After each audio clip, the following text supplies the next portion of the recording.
Cambridge Community Center has been in existence since 1929. It used to be a safe haven. Times were different back then in the 60s and 70s. And as black young men running the streets or around the streets, we were looking for a safe haven, somewhere to feel safe and somewhere to be. And our parents didn't have to worry about us because they knew we were at the Cambridge Community Center. Cambridge Community Center was founded in 1929 by a group of black pastors, because at the time, local gathering places like the YMCA were only open to white people. And our founders wanted to create a space where people could gather, come together and build community together.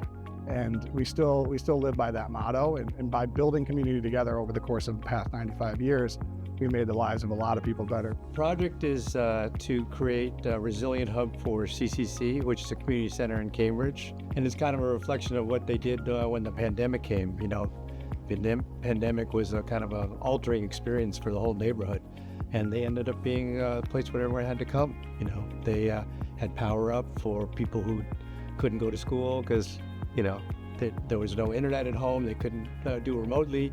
They fed a lot of people through their pantry. So we're basically extending that vision and trying to create a place that will always be there in a way.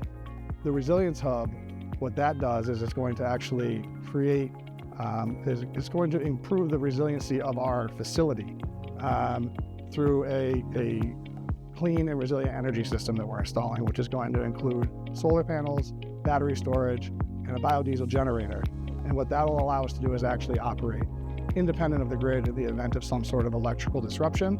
And we would be able to operate for 5 to 7 days and actually house up to 239 people as an emergency shelter if that were to happen as well. It gives people a sense of safety and comfort. We're very responsive to all the needs in the community. People who enter our doors just immediately feel welcome. I go there periodically for visits, and you see the neighborhood kids there, you see the parents there, you see language classes there, all sorts of things. So it's just, the name embodies it. It was a community center. Although we're serving so many members of the community right now, there's always going to be a need for more.